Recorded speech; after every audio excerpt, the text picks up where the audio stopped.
Selamat pagi pemirsa, seputar berita kembali di sela-sela aktivitas Anda. Bersama saya Mutia Tirdiola TV dalam acara seputar berita edisi Kamis 19 Desember 2024. Kita akan membahas perkembangan terkini di dunia ekonomi pasar, mulai dari teori pasar, teori produksi, pengangguran, ekspor dan impor, elastisitas permintaan dan penawaran, ekonomi makro, PDB, inflasi, dan juga schedule kurva penawaran dan juga permintaan, hingga kebijakan ekonomi yang mempengaruhi keseharian kita. Bagaimana dinamika pasar mempengaruhi perekonomian nasional dan global? Mari kita simak selengkapnya. Dalam konteks ini, teori produksi memainkan peran penting bagaimana produsen memanfaatkan faktor produksi yang sesuai dengan kebutuhan pasar harian, yaitu ada pasar mingguan, pasar yang diadakan seminggu sekali, contohnya CFD. Lalu, bagaimana langkah produsen jika terjadi dalam periode yang cukup lama? Apakah akan terjadi pengangguran karena pasar beroperasi setahun sekali? Dan bagaimana produsen menggunakan teori biaya produksi pada pasar tahunan? Dalam kasus ini memungkinkan terjadinya pengangguran yang bisa terjadi karena pekerjaan yang bergantung pada pasar tahunan dan hanya memiliki pekerjaan selama periode tertentu. Ini bisa berdampak pada pendapatan pekerjaan.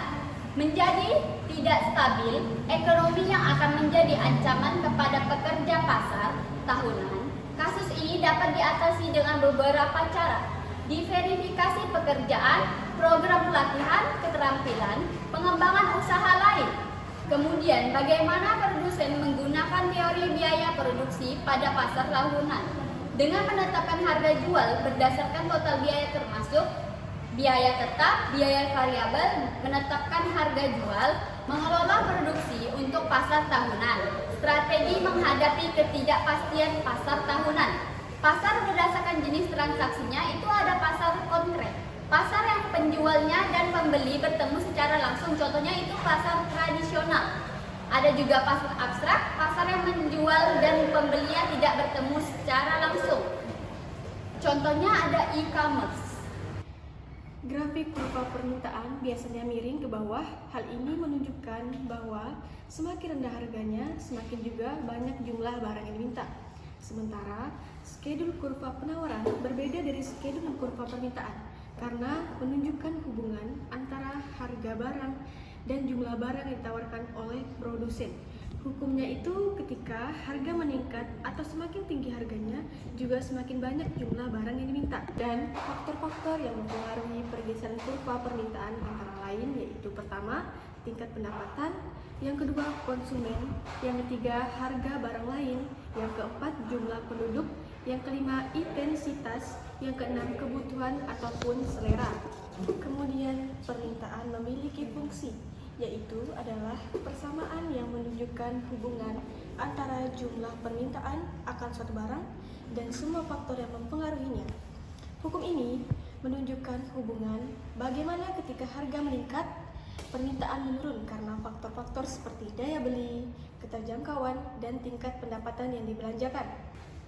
Kemudian, schedule dan kurva permintaan adalah dua hal yang saling berkaitan karena menunjukkan hubungan antara harga dan jumlah permintaan barang yang diminta.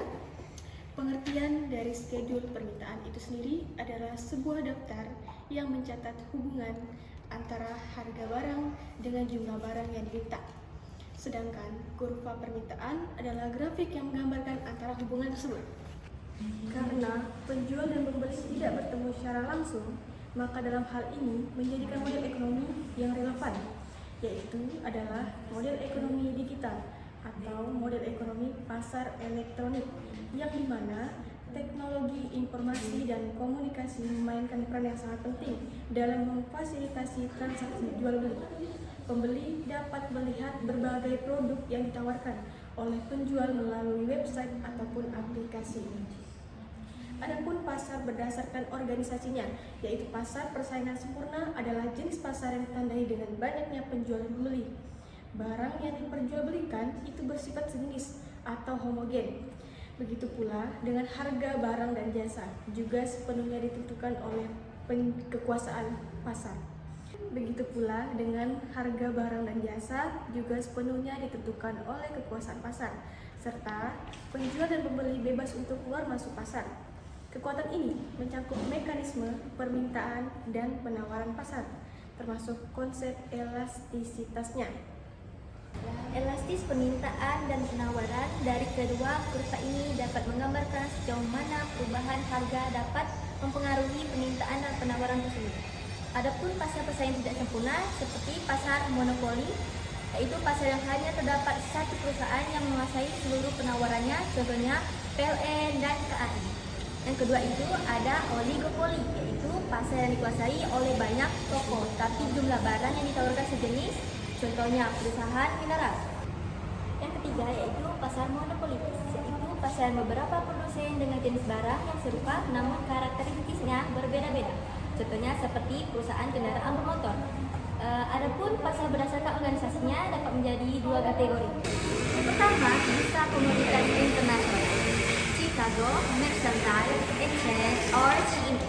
Salah satu bursa komoditas terbesar di dunia, memperdagangkan produk-produk seperti gandum, minyak mentah, logam mulia, dan mata uang. Bursa ini memainkan peran penting dalam menentukan harga pasar global yang dipengaruhi oleh volume perdagangan dari berbagai negara. Yang kedua, ada pasar internasional, yaitu pasar internasional mencakup aktivitas ekonomi yang melibatkan sistem perdagangan dan pertukaran barang, jasa, dan aset keuangan yang melibatkan lebih dari satu negara.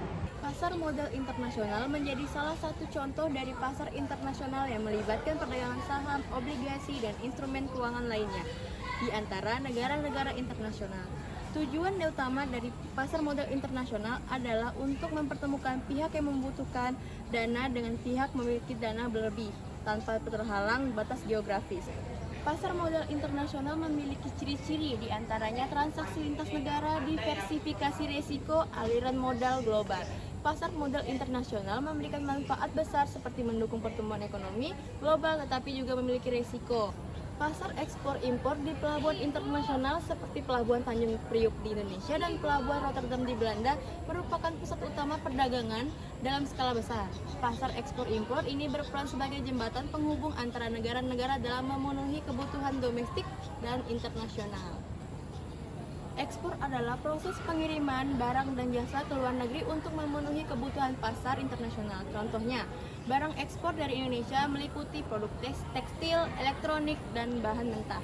Sedangkan impor adalah proses mendatangkan barang atau jasa dari luar negeri untuk memenuhi kebutuhan dalam negeri. Contohnya seperti mesin industri, bahan baku, maupun barang konsumsi. Manfaat pasar ekspor impor memiliki banyak manfaat seperti diversifikasi ekonomi, peningkatan devisa, pemenuhan kebutuhan domestik maupun pertumbuhan ekonomi. Pasar ekspor impor mencerminkan kerjasama antar negara dalam memenuhi kebutuhan domestik baik dari sisi komoditas primer maupun manufaktur. Aktivitas ini juga dipengaruhi oleh kebijakan perdagangan internasional, tarif bea cukai, serta perjanjian perdagangan regional dan global seperti AFTA ataupun WTO. Pasar internasional tidak hanya menciptakan peluang ekonomi yang mengarah pada pertumbuhan ekonomi yang lebih tinggi, tapi juga memainkan peran besar dalam meningkatkan pendapatan nasional melalui ekspor dan investasi asing. Di sisi lain, pasar internasional juga berhubungan erat dengan stabilitas keuangan global melalui pengaruh fluktuasi nilai tukar, biaya logistik, dan peraturan perdagangan antar negara yang dapat memengaruhi seluruh sistem perekonomian global. Mata uang memainkan peran kunci dalam hal ini, karena nilai tukar menentukan daya saing produk ekspor, biaya impor, serta aliran investasi lintas negara.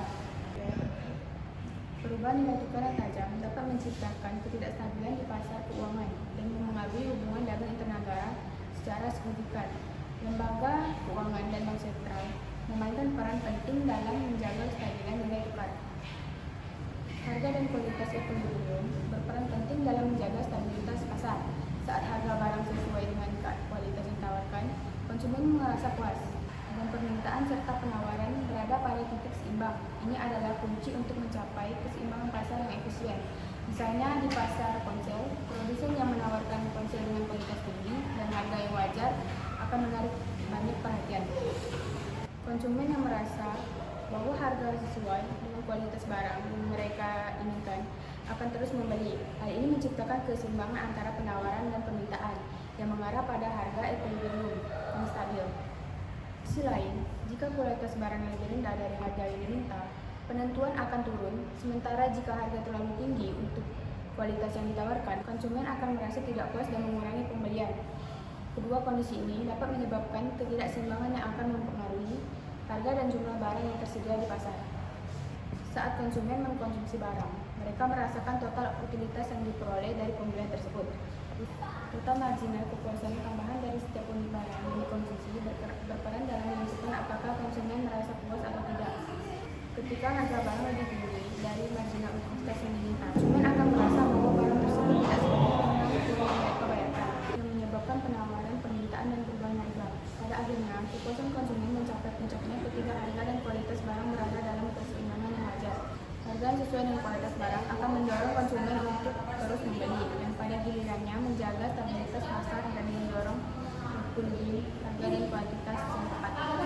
Dalam perekonomian terbuka, model ISLM yang dimodifikasi dapat memberikan wawasan tentang bagaimana kebijakan fiskal, moneter, dan perubahan nilai tukar mempengaruhi keseimbangan ekonomi. Keseimbangan tercapai ketika pasar barang IX dan pasar ULM berada dalam keseimbangan, dan faktor eksternal seperti aliran modal serta perdagangan internasional turut memainkan peran penting dalam dinamika ekonomi.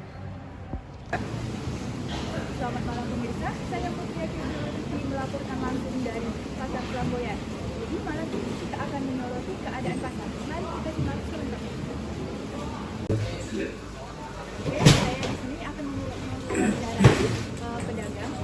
Ibu berapa omset pagi?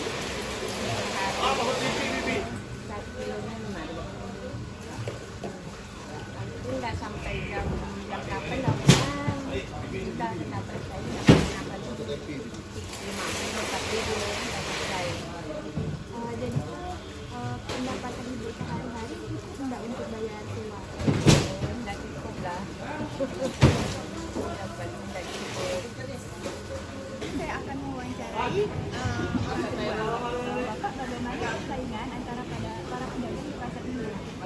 Saingan sih termasuk besar sih, cuma barangnya ibaratnya pasarnya tapi kayak laku, pembelinya yang berkurang banyak. Jadi strategi Bapak untuk menentukan itu gimana?